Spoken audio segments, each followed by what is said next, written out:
Hello friends, welcome to దేవాంష్క diaries. ఇప్పుడు మీరు వినబోతుంది నువ్వుంటే నా జతగా స్టోరీలో 120వ భాగం. శివరాం గారి అమ్మగారు, నీకు దెబ్బ తగిలిందని తెలిసి చూడటానికి వచ్చాము. ఇప్పుడు ఎలా ఉంది అని మామూలుగా అడిగారు. నాకు దెబ్బ తగిలిందని తెలిసి అక్కడి నుంచి ఇక్కడి వరకు వచ్చారా? అయినా మీకెలా తెలిసింది? నేను హాస్పిటల్లో ఉన్నానని మీరు చెప్పారా అని శివరాం గారి వైపు కోపంగా చూస్తూ అడిగారు మీనాక్షి గారు.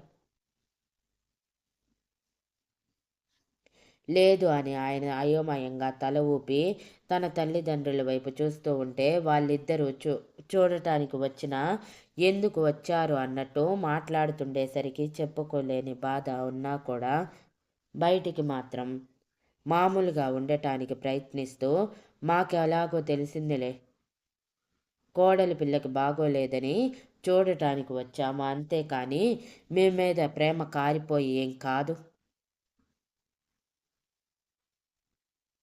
ఆల్రెడీ హాస్పిటల్ బిల్ కూడా కట్టేశాము. ఇక మీకు ఎటువంటి ఇబ్బంది లేదు. ఏమైనా అవసరమైతే ఫోన్ చేయండి, కావాలంటే డబ్బులు పడేస్తాము అని శివరాం గారి తండ్రి గారు విసురుగా మాట్లాడి,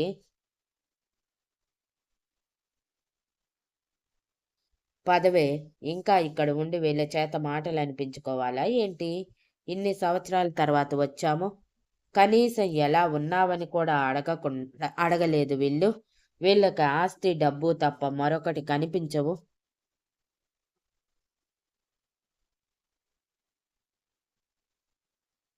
చిచ్చి, వీడిలాంటి వాడిని కని ఒక పాపం చేస్తే ఇలాంటి డబ్బు పిచ్చి పట్టిన అమ్మాయిని కోడలుగా తెచ్చుకొని మరో పాపం చేశాం. అందుకే మనకి దేవుడు ఈ తలరాత రాశాడు అని ఇద్దరి వైపు అసహ్యంగా చూస్తూ బయటికి నడిస్తే శివరాం గారు కంగారుగా, నాన్న ఆగండి అని పిలిచారు. మీనాక్షి గారు శివరాం గారితో, ఎందుకు వాళ్ళని ఆపుతున్నారండి, వెళ్ళనివ్వండి అని వాళ్ళు అన్న మాటలకి కోపం వచ్చి అరిచారు. ఏంటే వెళ్ళనిచ్చేది? ఇప్పుడు మనకి తినటానికి తికానా లేదు. మర్చిపోయావా శక్తి ఏం చెప్పిందో అని శివరాం గారు కోపంగా చెప్పగానే మీనాక్షి గారు ఒక్కసారి శక్తి ఉదయం చెప్పింది మొత్తం రీల్ వేసుకొని నిజమే అనిపించి, మరి వాళ్ళని ఆపితే మనకేం లాభం అండి అని అయోమయంగా అడిగారు. శివరాం గారు మీనాక్షి గారి దగ్గరగా వచ్చి ఆవిడ చెవిలో వాళ్ళ నాన్నగారు చెప్పిందంతా చెప్పి, ఇప్పుడు మనకంటే వాళ్ళే బాగా డబ్బున్న వాళ్ళు, నాకు రూపాయి కూడా ఇవ్వమని చెప్తున్నారు. ఎంతైనా కన్న కొడుకుని కదా, 2 రోజులు ప్రేమగా చూసుకుంటే కరిగిపోయి మొత్తం మనకి ఇచ్చేస్తారు. కొంచెం ఓపిక పట్టు అని అడిగారు.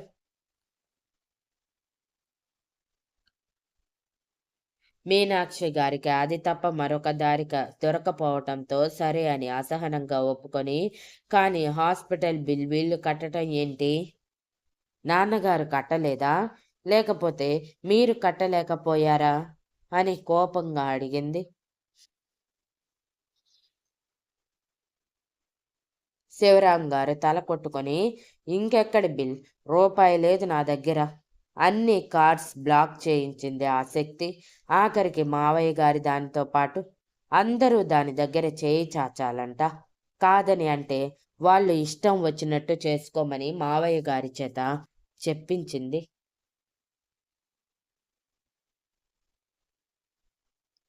నీకు బాగుంది అని తెలియగానే మావయ్య గారు కూడా వదిలేసి వెళ్ళిపోయారు.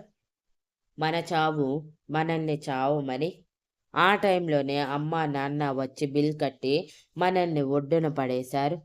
లేకపోతే ఎన్ని రోజులు ఇక్కడ కూర్చోవలసి వచ్చేదో. ముందు వీళ్ళని ఇంటికి తీసుకువెళ్ళాలి. ఇంటికి తీసుకువెళ్తే ఇప్పుడు ఆ శక్తి ఎంత పెద్ద రచ్చ చేస్తుందో అని భయంగా ఉంది అని అన్నారు. మీనాక్షి గారు శివరాం గారి వైపు నిస్సహాయంగా చూస్తూ, ఇది తప్ప మనకి ప్రస్తుతం మరొక దారి లేదు కదండి.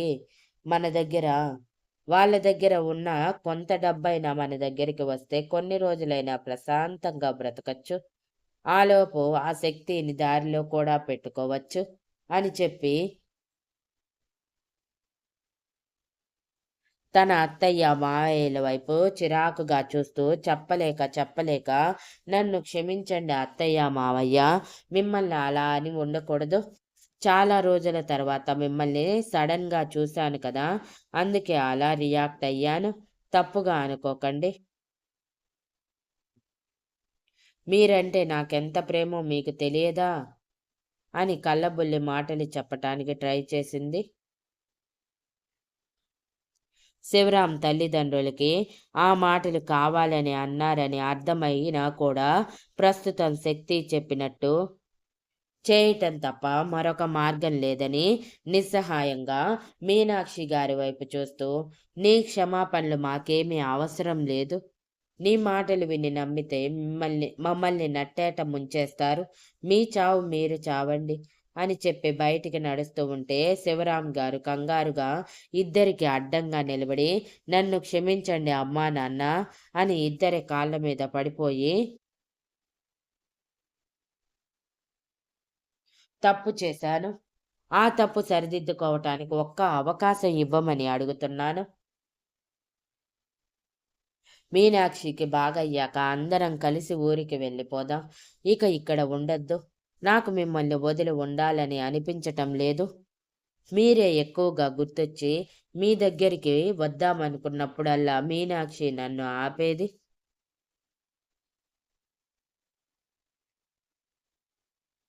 తప్పక దానికోసం స్వాతి కోసం ఇక్కడ ఉండిపోయాను.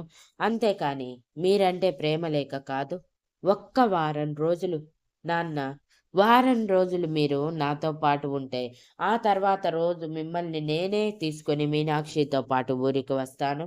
ప్లీజ్ నాన్న, ఈ ఒక్కసారికి నా మాట నమ్మండి. ఒకవేళ మీ నమ్మకం పోగొట్టుకుంటే ఇంకొకసారి నాకు అవకాశం ఇవ్వద్దు అని బ్రతిమలాడారు.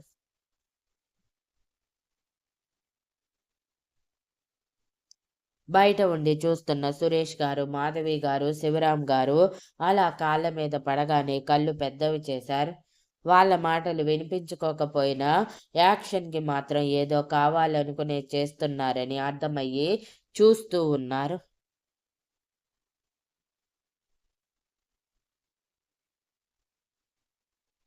మీనాక్షి గారికి మాత్రం చాలా కోపంగా ఉంది. తన భర్త అలా కాళ్ళు పట్టుకోవటం ఆవిడకి నచ్చలేదు. తన అత్తామామల వైపు తన వైపు చూడటం లేదని వాళ్ళ వైపు కోపంగా చూస్తుంది.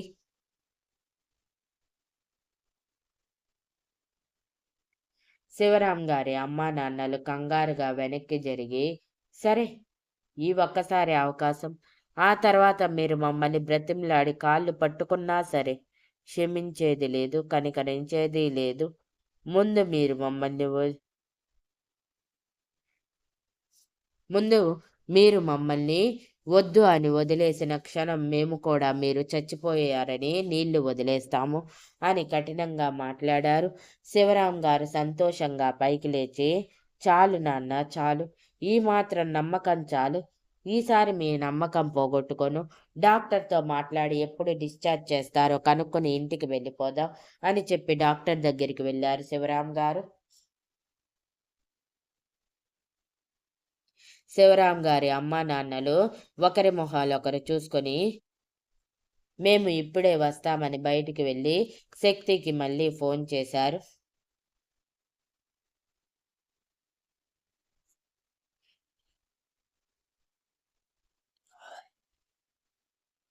శక్తి చిరుసిగ్గుతో కళ్ళు వాల్చేసి, మీరే తీసుకోండి మీకు ఇష్టమైంది అని అనగానే రుద్రక్షణ ఆలస్యం చేయకుండా శక్తి పెదవుల్లోని మధువుని దోచుకుంటూ ఇరువైపులా నడుముని తడుముతూ పూర్తిగా శక్తిని ఆధీనంలోకి తెచ్చుకున్నాడు.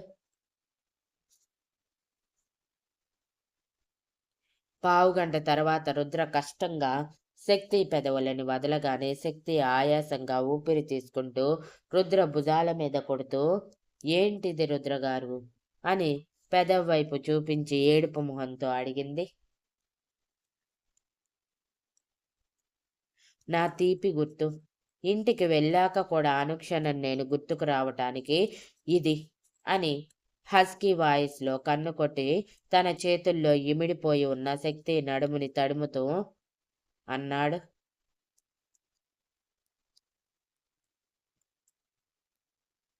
శక్తికి రుద్ర చేసే పనులు తన మైకంలో పడేస్తూ ఉంటే కష్టంగా తేరుకుంటూ రుద్ర చేతులు దూరం జరిపి, మీరు అలా చేస్తూ ఉంటే ఇక నేను వెళ్ళేది మరొక గంటకే, కాబట్టి ప్రెజెంట్ ఈ పనులేమీ వద్దు అని నవ్వుతూ చెప్పి క్యారేజ్ తీసుకొని, బాయ్ రుద్ర గారు, మీకోసం ఎదురు చూస్తూ ఉంటాను అని చిరునవ్వుతో చెప్పి వెళ్ళిపోయింది.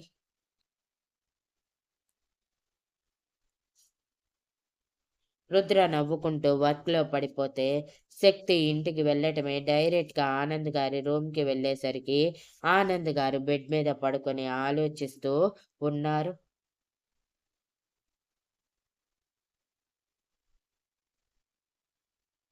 శక్తి ఆయన పాదాల దగ్గర కూర్చుని, నా మీద కోపంగా ఉన్నారా తాతయ్య మీరు అని భయంగా అడిగింది.